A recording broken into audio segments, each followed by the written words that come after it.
A 1, 2, 3, 4. Oh, hello.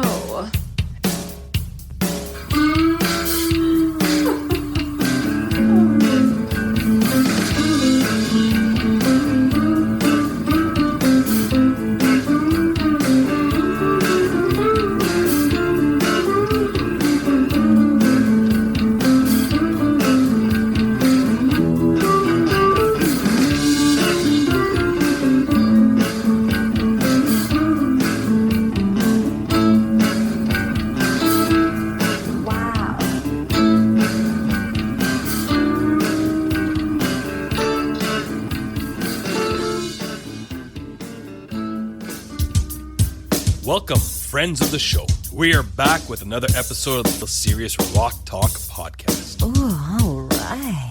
A big thanks for your emails, suggestions, and your support on our social media platforms. Continue to email us at seriousrocktalk@gmail.com. Find us on Twitter, Instagram, Facebook. Okay, buckle up for some serious rock talk. Welcome back to Serious Rock Talk. I'm one of your hosts and co-conspirators, Ferris Kennedy. And with me in the studio, as always, a man who has co-written songs with Bobby Darin back in the day. Oh, the Shock Babe. The Shock Babe. None other than the legend himself, Dr. Ian Clark. It's wonderful to be here with you, too. Well, today is a beautiful day actually here. It's nice and warm, and we figured we'd start off with something that is always on people's minds, whether it's true or false. Because we live in a conspiracy world, sir. Yes, these are rock urban legends, myths, and curses. Curses. So they say. So they say. So, here we go. Go ahead. Is Elvis Presley still alive? No. Did Paul McCartney die in a car crash? With the Beatles leaving clues in their songs and album covers? Are certain cities, apartments, and even disposable lighters bad luck for musicians? I don't know. Where Led Zeppelin's fame and Robert Johnson's greatness the products of pacts with Satan? We investigate how these and other myths spread around the world and why they continue to be discussed years after they've been disproved. But they're not all matters of life and death. We uncovered tall tales that dogged artists for years, such as Keith Richards having his blood changed, Gene Simmons getting a cow's tongue grafted onto his own, and Alice Cooper biting the head off a live chicken. Plus, we take a look at some of those backward messages you may or may not have heard in some of your favorite songs. On the other hand, we stay away from stories that are known to be true, really true, such as Ozzy Osbourne biting the head off a bat. I don't believe that. Anyway, and Buddy Holly predicting his death in dreams. You know what? We should talk about that in another show. I don't know about that one either. Then again, it can be difficult to categorically deny a deal made with Satan. Who's first up? Well, I have some facts here that's going to make you really happy, Ian. Oh, God. Did you know? Please, God, no. 2023, here we are. Yep. The Rolling Stones Ladies and gentlemen, Rolling Stones. is going to make you very happy, Ian. Yes. They announced two things. That they're breaking up, thank God. No. Oh. There's a new album being released Oh, no. this year, Oh, God. and they are going on tour. Oh, stop it. The budget. Do you know how high the budget will be to bring all those doctors and nurses with them? Oh, and all the ambulatory stuff they'll need to get on the stage. Well, the last album they wrote was 2005. Oh, stop. Well, that's what they said. Well, my reaction to that is shock and disbelief, and I guess they just want to die on stage. Keith will me. No, probably it'll be Mick. Let them do it, right? I guess. Oh, so whatever. Look forward to those tickets, because if anything, Bruce Springsteen's tickets are close to $600, so I'm assuming they will be the exact same. Bruce would have to pay me $600, but anyway, that's just me and the boss. So you want to start off first, good doctor? Okay, well, Paul McCartney was killed in a car crash. I can remember this myth very vaguely, not when it happened, but just maybe 10 years after. And conspiracies, is that the word? Around 66 or 67, they claim he was killed, and the Beatles subbed in a lookalike. And there were hints in the songs about these. And if you look at Abbey Road, Paul is wearing no shoes, and George is the Undertaker, and all this stuff. This demonstrates that a lot of people have way too much free time. I don't know how you think this stuff up, but it's so obviously silly that it's really not worth discussing. But it was a big theory. And I think, if I can recall this properly, it was started by some DJ in New York, and it caught on. So, no, it's silly. Well, there is also, adding to that, the gentleman that was portrayed as the Paul McCartney lookalike. His actual name was William Campbell, and he allegedly was supposed to be with them from 67 to 69. This was the urban legend that, again, like you just said, Paul was dead and was replaced by none other than this man here, William Campbell. Now, this was squashed in a 1969 interview in November when Paul did this interview with Life magazine. He said, "I'm not really dead." No, I'm not. So that's where Mr. Bill Campbell came into the picture. So obviously it is an urban legend. I'm assuming this William Campbell does exist, but I don't know if he was really with the band at this time. He was really with the band. Here's Ringo, John, and Mr. Campbell. Come on. So other rumors, which is pretty interesting, obviously people have always asked this, does Gene Simmons have a cow's tongue? No, a cow's brain. Yeah. A tongue, sorry. As Kiss rose to fame in the mid-70s, Gene has this unusual length of his tongue, and it became a topic of debate. I don't know why people are so infatuated by it, but... Well, he kept sticking it out, didn't he? That's his thing when he was playing bass. So the question of whether or not he had part of a cow's tongue grafted onto his own. Obviously, he debunked this myth in his autobiography, saying that the organ's unusual length was something he first noticed when he was 13. Well, then. This is so Spinal Tapian that you don't know where even to go with it, I heard he had it surgically... certain two parts of it cut surgically to extend. I don't know. Anything for a bit of fame. Of course. Here is some interesting. This was rumored, and then finally it was made to be true. At Woodstock, 1969 Woodstock, the co-organizer Michael Lang wanted to have Roy Rogers. That's right, the singing cowboy, close the show and sing Happy Trails. And this didn't come out till Michael Lang's bio or autobio in 2009 called The Road to Woodstock. But Roy Rogers turned him down. And so you know who filled the bill? Jimi Hendrix, playing the Star Spangled Banner. It could easily have been Roy Rogers. That was proved true, according to Michael Lang. All right. And they had said that Led Zeppelin sold their souls to the devil. So true. Now, obviously, as people know, listening to the show, I'm a huge Zeppelin fan. Jimmy Page could do no wrong. And Jimmy Page professed interest in famed British oculist Aleister Crowley. Yeah. The guitarist even bought Crowley's house in 1970. He's still there, I think. So it makes sense that rumors would surface on this, that the band kind of had some souls to the devil. They don't. Of course, he denies it. But you bought Crowley's house. You read Crowley's books. Crowley was way out there with this stuff, and all those so signs and stuff in the albums. Well, what do you want us to think? Well, they never really confirmed or denied this story. Is that true? That's what they say. Well, how about just denying it, and so people don't worship the underworld? Well, I remember this one. Elvis Presley left us in, August of 77, if I'm right. I think August. And 77 for sure.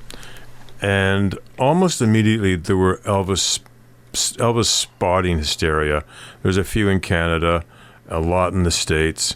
And of course, it's just sad, but you're just trying to keep the guy going, alive, his memory alive, and in a sad way or macabre way, Elvis alive. And it died down really as we got into the mid-'80s. You didn't hear it anymore. But for a while, it was kind of like a parlor trick, so to speak, Elvis sightings, and you had a lot of them, and people played it up. But no, Elvis really is gone. There's no possible way. All you have to do is watch that last show he did, and it's very sad. He was a very gifted man, and that's very sad. I don't think he made that one. So that's it. Did Keith Richards really kick heroin by having his blood changed? This was a huge urban legend. So this goes back, I think, to 1973 to an experimental procedure in Switzerland that replaced his blood. Although he did go to a Swiss clinic to seek treatment. My God, it sounds like I have an addiction. I can't even speak right now. But many have, what did they say? They had some sort of type of hemodialysis performed to filter out the toxins. If this is the case, then okay, I'm happy that he's still alive because I'm a big fan of Keith Richards. Yeah. But I don't think he really kicked it, because it said in 1977, so 4 years after his treatment, he was arrested in Toronto for possession of having heroin. I mean, yeah, which was the best thing that ever happened to him, because after that he got off of heroin. But no, folks, it was false. It's an urban legend. But it's one of those things that's almost believable, but you think, yeah, well, that's something Keith would do. I mean, Jim Morrison is alive. Boy, Jim Morrison died in Paris in July of 1971, if I recall. And what they always say, under mysterious circumstances. Well, I guess so, but when you really read about it, they're not that mysterious.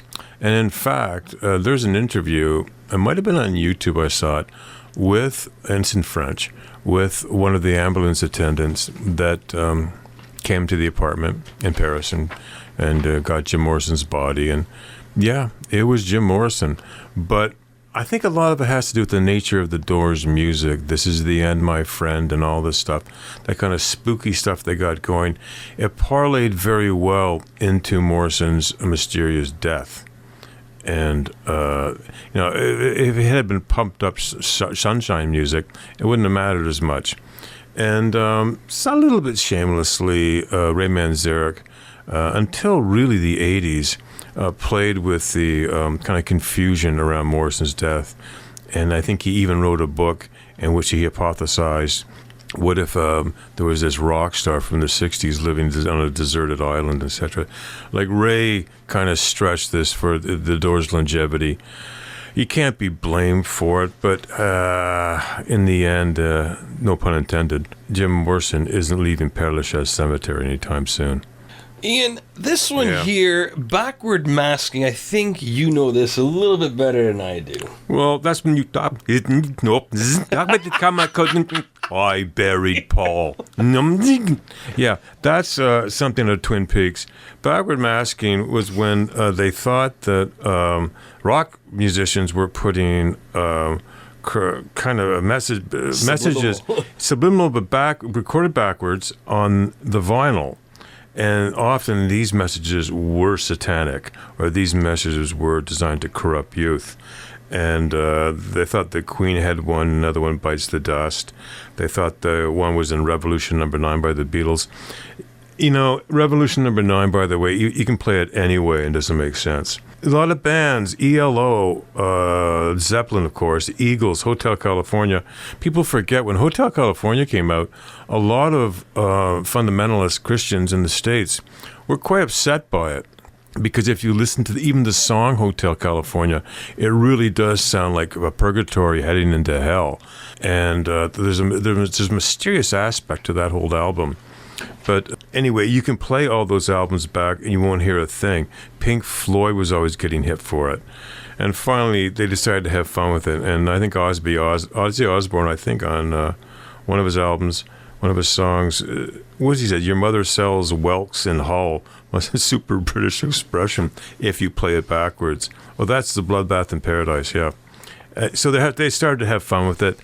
Ladies and gentlemen, it is a myth. Did not happen. As Jimmy Page once said, it was hard enough to write the songs one way, let alone another. And this brings us to another thing that people always ask: what really happened between Alice Cooper and the chicken? Hence, also with Frank Zappa. During Alice Cooper's set in '69, this has been circulating 69, 70s of a rock and roll revival. They were saying a live chicken somehow would wound up on stage, thinking it could fly. The singer threw it towards a crowd, at which point it was ripped to pieces by the fans. This circulated that he also bit the head off this bird and drank its blood. Frank Zappa called him and asked if it was true, and Cooper said it wasn't. Nice try. By the way, that happened at the 1969 Toronto Rock and Roll Revival show, which featured John Lennon and The Doors. You know, the real catch in that story is they throw a live chicken out into the audience and it's torn apart. Who would tear apart, like, I don't, not to knock Torontonians, for obvious reasons, speaking for myself, but how could you tear a chicken apart? How frenzied and bizarre do you have to be? Hard to believe that story itself, too. Anyway, let's get down to the south with Robert Johnson and the Crossroads. Everybody knows this story. They've made movies and movies about how Robert Johnson, the great blues player who was dead in 1938 at the age of 27, sold his soul to the devil at the Crossroads.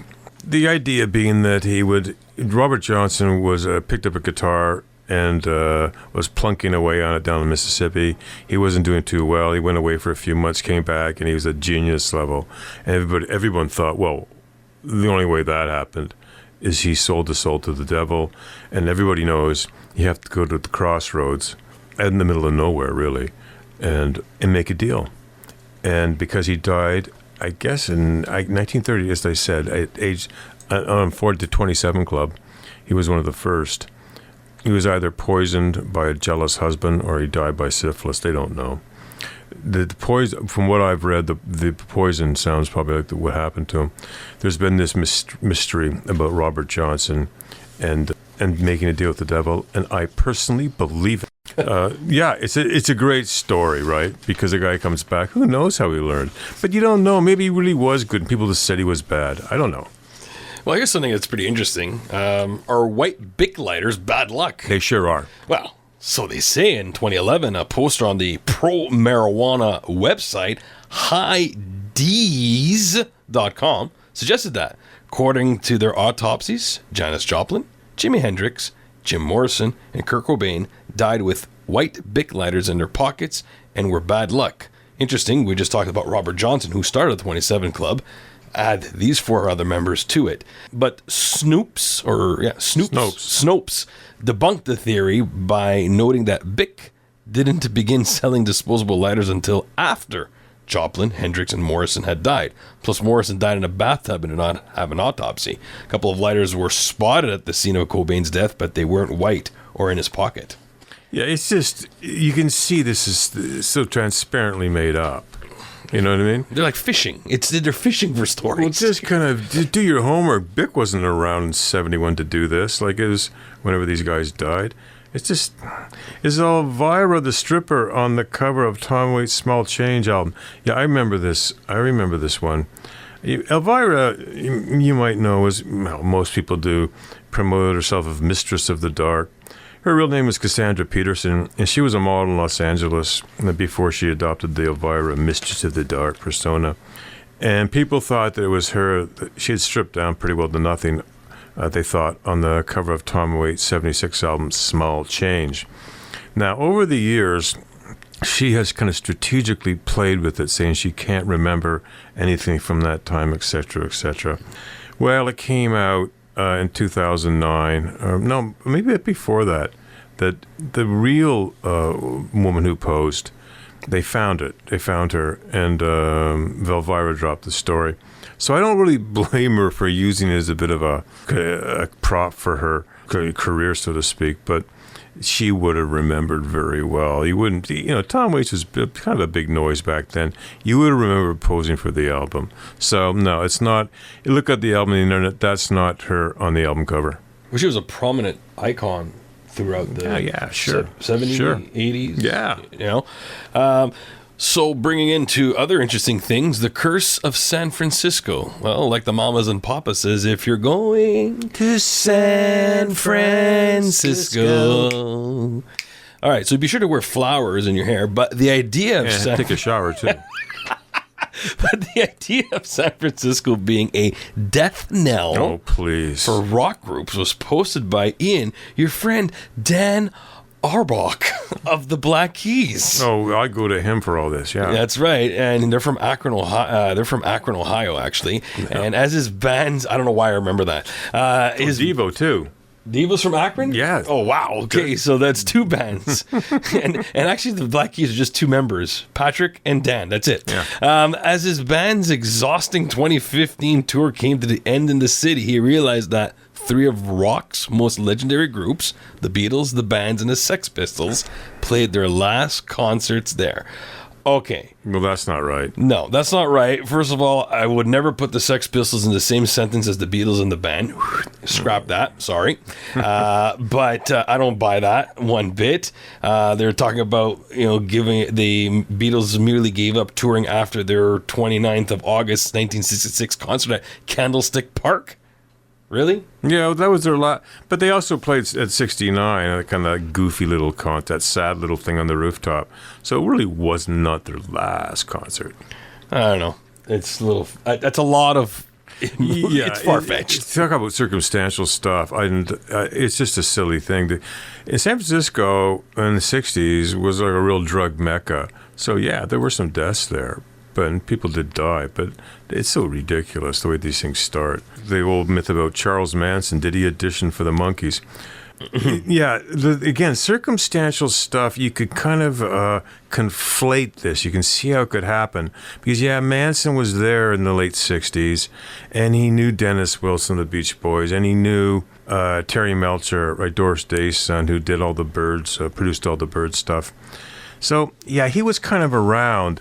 And the Monkees did audition people for the show around 65.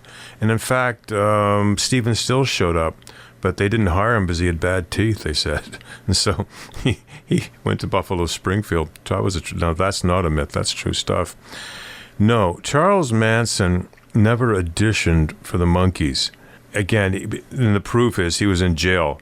In September 65, he was in jail in McNeil Island. And the Monkey, so it's impossible that unless he teleported himself, he couldn't have auditioned. And he didn't write songs for them, it was Neil Diamond. Neil Diamond, all these guys, yeah, Carole King, yeah, it was great. Harry Nilsson's cursed apartment, I guess when he says, I can't live. If living is without you. Living is without you. So apparently, Nilsson split his time between the US and the UK, so he often let friends stay in his apartment in the Mayfair section of London. Two rock legends died there. True. Cass Elliot of That's the true. Mamas of Papa, who died of a heart attack, not from choking on a ham sandwich, as has been rumored, in 1974. That was mean. And 4 years later, Keith Moon, the drummer of The Who, died of an accidental That's true. overdose of pills in the apartment. That's true. So they say he's never set foot in Nelson that never flat went again. back. No, I don't blame him. And it was bought by Pete Townsend in 1980. Yeah, I don't know why Pete bought, but yeah, that's all true. And you can say it's cursed. And it is kind of uncomfortable that two rock stars, so to speak, died there, sadly, fairly close, right? So, what, 4 years apart. So it's just a little odd. But my question is, how many other rock stars stayed there? I mean, for Nilsson, he just kind of farmed it out to other rock stars. So, it's silly. Did he charge rent, do you think? He better not after that. Creepy guy. Oh, here's a goofy one. Did the CIA write the Scorpions' Wind of Change? You mean it wasn't Klaus? Oh, what a goofy. In 2020, based on a tip from a source he knew within the CIA. Oh, yeah, really. Journalist Patrick Radden Keefe launched a podcast to investigate whether or not the agency wrote the Scorpions' hit Wind of Change as a piece of Cold War propaganda. You'd have to be brain dead to put this together. Singer Klaus Miem denied the claim, saying that he composed the tune after noticing differences in Russia following tours in 88 and 89. What a ridiculous. I'm going back to I think Paul is dead or something for just more believability than that. And I have here, Ian, Yes. the Grateful Dead's keyboardists are cursed. So they had more than one. You better bring in Spinal Tap for this one. Yeah, so obviously a running joke in the This Is Spinal Tap. The fictional band's drummers keep dying in bizarre ways. Blow up and stuff. But the Grateful Dead's history with keyboardists is no laughing matter. In succession, Ron Pigpen McKernan, Yeah. Keith Godshow, and Brent Midland all died either during their tenure with the Dead or within a year after leaving. Vince Welnick, who replaced Midland in 1990 and stayed until Jerry Garcia's death in 1996, died in 2006 at the age of 55. That is very young, actually. I gotta admit, this one is a little spooky, a little kind of wah, because there's something that is the circumstances. Yeah, Pigpen was a real drug addict, but that is a little spooky. That one. That's not probably up there with young Marilyn Manson played a nerd on TV. I remember this one when it came out. Rob Stone. It was the Prince of Darkness on TV in his younger days when he was Brian Warner. He either played nerdy Paul Pfeiffer on The Wonder Years or Kevin on Mr. Belvedere. Yeah, it was around, and it was, again, kind of because Marilyn Manson wears so much makeup and his eyebrows are disguised and he has contact. You can't really identify him that well. You're not sure what's under there sometimes. So they played on that, and we believe this is pre-internet. We believed it. No. It's not true at all. Sorry. It didn't work out that way. Didn't work out that way. And that do you have any more? Yeah, well, this is interesting. I remember when this started, Pink Floyd's Dark Side of the Moon syncs in perfectly with the Wizard of Oz movie. Okay. And if you start the album on the third roar of the MGM Lion on the DVD format of the Wizard of Oz, they sync perfectly. Again, because it's Floyd, you kind of think, yeah, okay, maybe they did something weird, like, who knows? But in 2010, the drummer Nick Mason said, no, it didn't happen. It's absolute myth. And the thing to remember, too, is like what Jimmy Page said about all the backward stuff. It's just hard enough making the damn songs one way than trying to fiddle with them with the mysterioso stuff. It's just, you can't do it. It's just myth. It comes later when fans just having fun, probably over their 14th bowl of hash or something. They think up this stuff, right? It did not happen. So that is false. That is interesting, because now you had me going whether I was going to watch Wizard of Oz tonight and start playing The Dark Side of the Moon. When you watch Wizard of Oz, you don't need drugs. That movie is so strange. Those flying monkeys haunt me still. So. And the Green Witch. Oh, yeah. That was weird. Yeah, she was bad. Yeah, it kind of reminds me of the Once Upon a Giant with Schuster, Wayne and Schuster. Oh, my goodness. Little can there, folks. So that's what I have today on the burner. That's Ian, it for me. Is that it for you too? That's it for me in these bizarre conspiracy theories. Thank you for sticking with us, ladies and gentlemen. But if you like rock, you'll know some of these, and they're fun to listen to. There's a whole bunch of them out there. Just Google them and you'll find them. And, yeah, have fun. Well, I'm Ferris Kennedy saying not all heroes wear capes. I know where that came. Oh, and this is Dr. Ian Clark saying goodbye, au revoir, wherever you are. Bye. Bye-bye.